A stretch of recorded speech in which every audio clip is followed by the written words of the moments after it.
Hola, buenas tardes. Frente a la pregunta, ¿qué es el Evangelio? Primero tenemos que definir la palabra y como la gran mayoría sabe, Evangelio significa buenas noticias.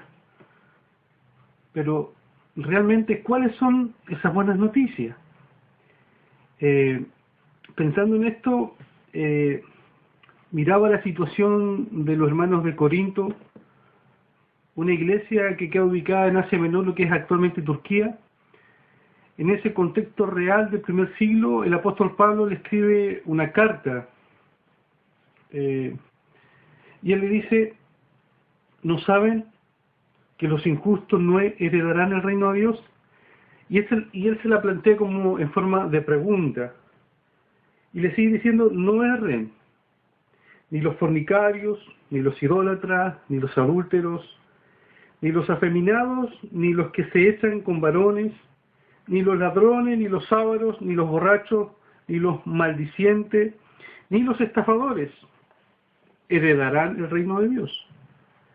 Pero algo importante, y si vamos a hablar del Evangelio, algo importante que aparece en esta carta de 1 Corintios capítulo 6, versículos 9, 10 y 11, en el versículo 11 dice el apóstol: y esto erais algunos, mas ya habéis sido lavados, ya habéis sido santificados, ya habéis sido justificados en el nombre del Señor Jesús y por el Espíritu de nuestro Dios.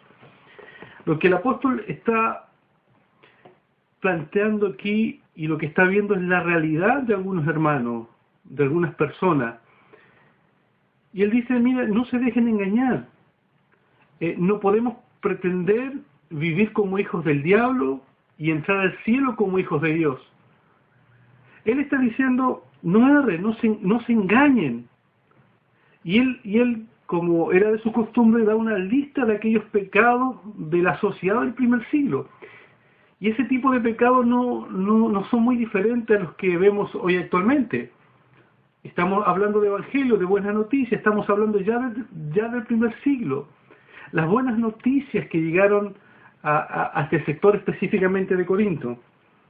Él dice: los injustos no heredarán el reino de Dios. Entonces, el nombre dice, él dice: no se dejen engañar frente a estas cosas. Mire, en otra traducción un poco más clarificadora, como la NBI, dice: ni los fornicarios, ni los idólatras, vuelvo a repetir el versículo, ni los adúlteros, ni los sodomitas, ni los pervertidos sexuales, ni los ladrones, ni los ávaros, ni los borrachos, ni los calumniadores, ni los estafadores heredarán el reino de Dios. Ahora, cuando nombra todos estos pecados, podemos pensar en una gran carga, en un problema realmente de culpa. Y cuando pensamos nosotros en el tema de la culpa, nos podemos remitir a varios tipos de pensamientos, tanto contemporáneos, actuales, como del pasado. Por ejemplo, yo solamente me voy a remitir en el tema de la culpa. Miren, porque el Evangelio lo podemos mirar de diferentes prismas. Y es lo que quiero compartir en un minuto más, los conceptos que usa Pablo para esta situación. Pablo usa tres conceptos claros, que son como, él dice: ya habéis sido lavados, ya habéis sido santificados, ya habéis sido justificados. Tres conceptos claros para el Evangelio. Y el Evangelio trata con mucho más aspectos de nuestra vida.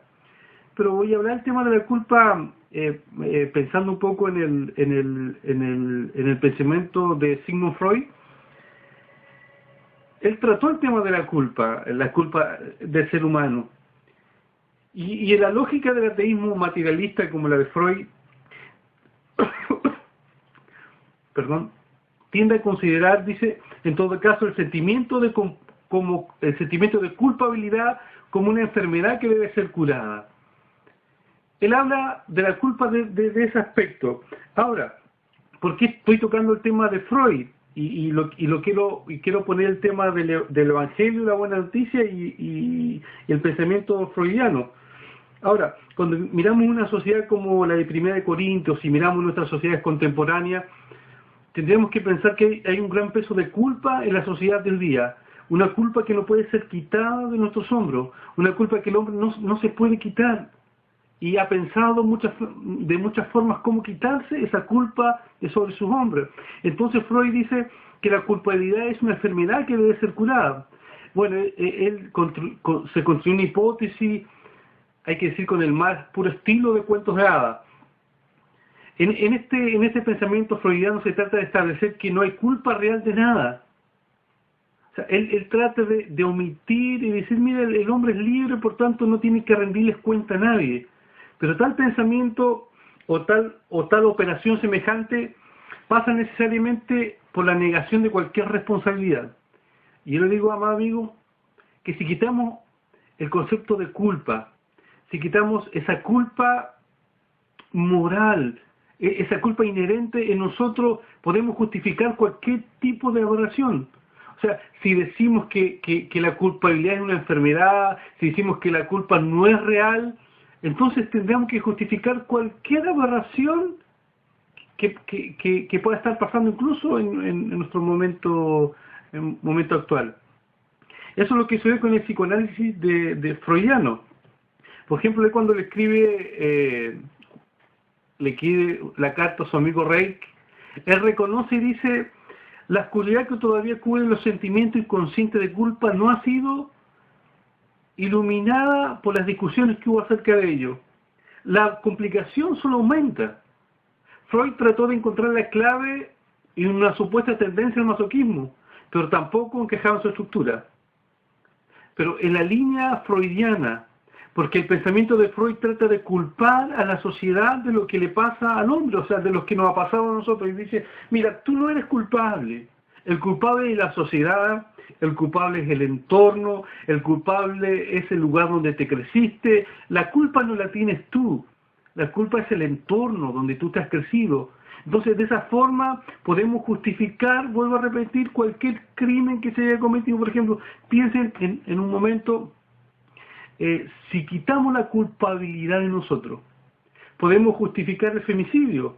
Podemos decir que esa persona que cometió femicidio, como lo hizo por amor, lo hizo porque amaba a su esposa, perfectamente podemos justificar a tal persona y decir, no, él no es culpable de aquello. A mí me parece realmente un poco descabellado justificar esos actos, o la pedofilia, o las violaciones, o los mismos asesinatos. Mire, es cosa de pensar en los crímenes y pensar, si quitamos el elemento de la culpa en los seres humanos, podríamos justificar cualquier crimen. Por eso digo que en la línea de Freud la confusión no ha cesado. Sin embargo, la simplicidad del esquema psicoanalítico que él ha planteado ha tenido y sigue teniendo éxito entre los especialistas, porque siempre resulta fascinante la simplista retórica del mínimo esfuerzo. ¿Qué es lo que quiero decir? Por ejemplo, si a usted le dicen que la maldad que ha cometido no es más que un resultado inevitable de los condicionamientos físicos, químicos, biológicos o simplemente sociológicos, o sea, que la maldad, los actos que podemos cometer, los responsables son otros, realmente nos hallamos inmersos en algo que no deja de producir de entrada a alguien le puede producir una sensación de alivio esto, decirle, mira amigo, tú no eres culpable, los culpables son los otros, en ti no hay culpa.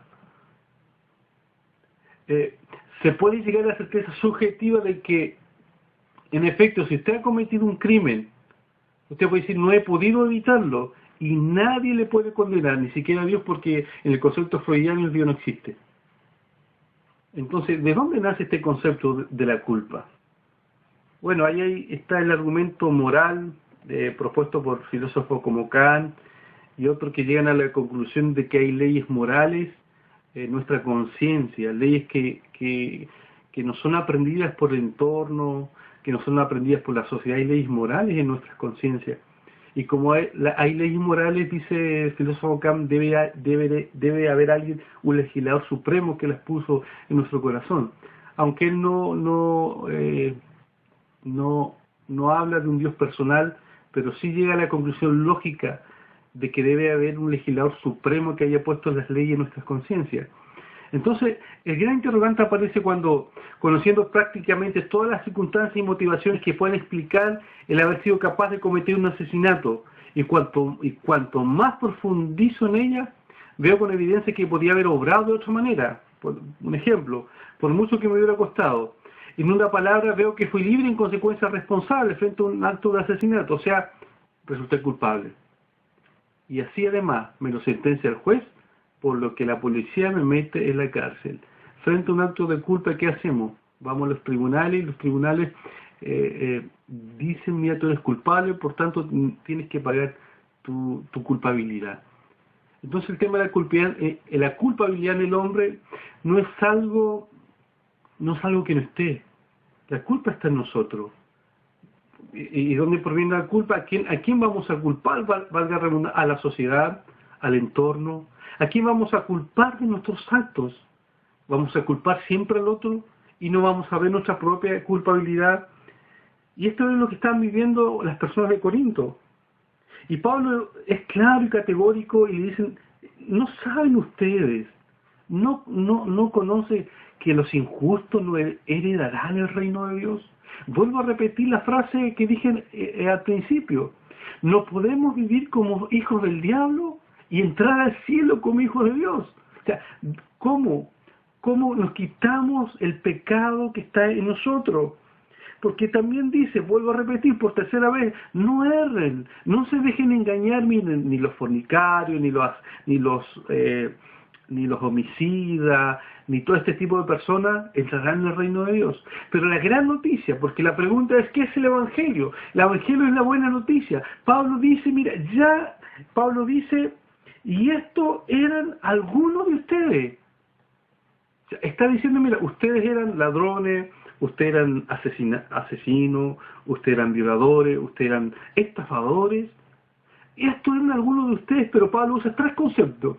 Y con esto quiero definir lo que es el Evangelio. Porque Pablo dice, esto eran ustedes, pero primero, ya habéis sido lavados. O sea, sus pecados han sido perdonados. Ya habéis sido santificados. Y habla de un proceso continuo. La santificación es separación. O sea, ustedes en el mundo llevaban esta vida. Ahora su vida es diferente. Antes eran ladrones, ahora ya no lo son. Con eso él está diciendo, habéis sido santificados. Antes eran estafadores, ahora ya no lo son. Y también dice, ya habéis sido justificados. Habéis sido justificados en el nombre del Señor Jesús y por el Espíritu de nuestro Dios.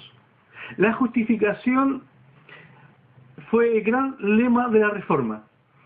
Martín Lutero dijo, tomando el texto bíblico, el justo por la fe vivirá. Eso le trajo a él una tremenda libertad. Ser justificado significa ser declarado justo delante de Dios. Es una sentencia judicial. Es como si usted se presentara delante del juez y el juez lo declarara justo. Esa es la idea de justificación. Y mire, y de forma práctica, le pongo un ejemplo.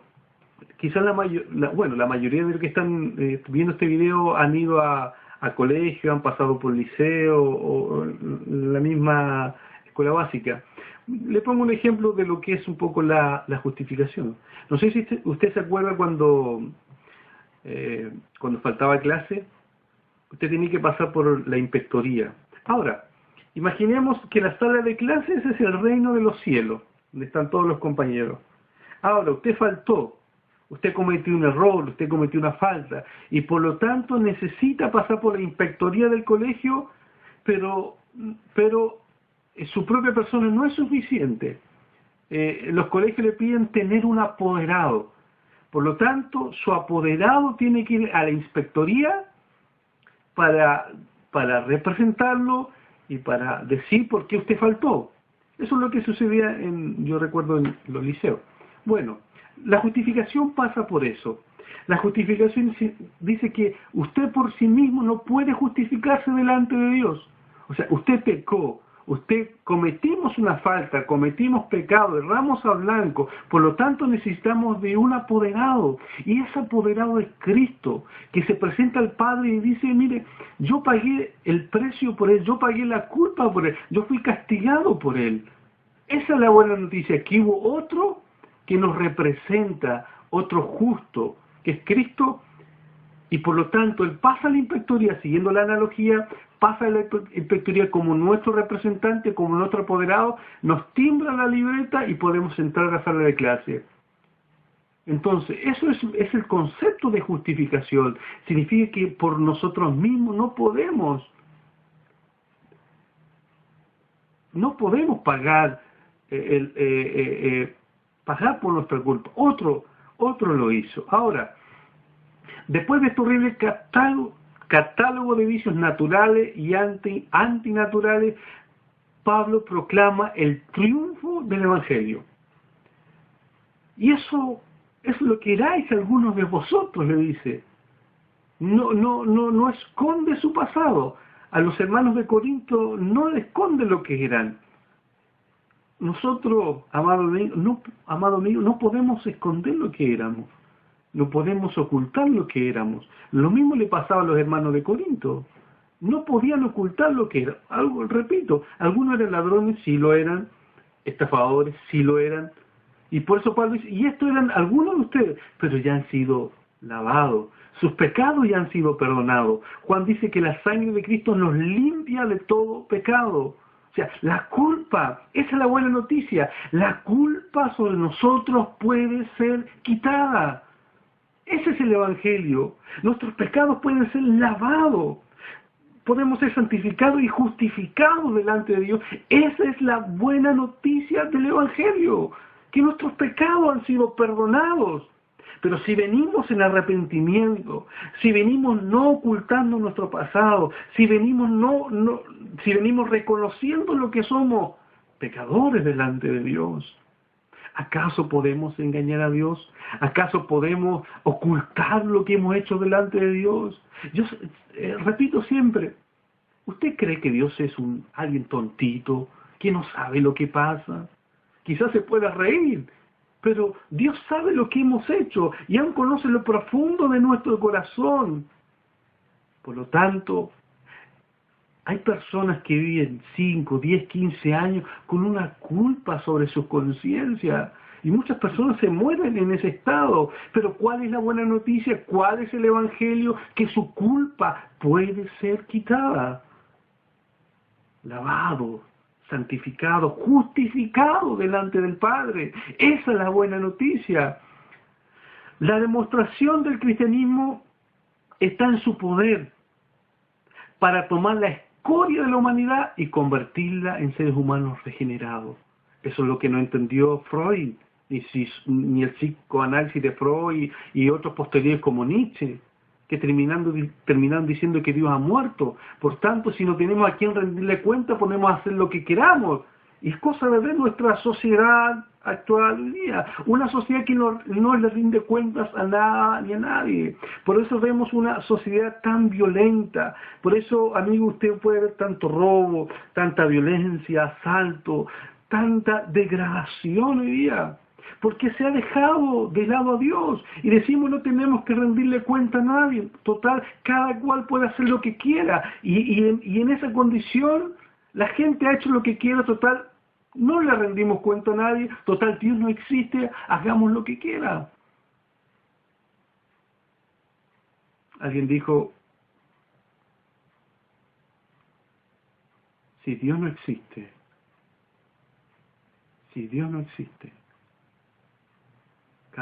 cada cual puede hacer lo que quiera. Es cosa de ver, repito, nuestra sociedad de hoy día.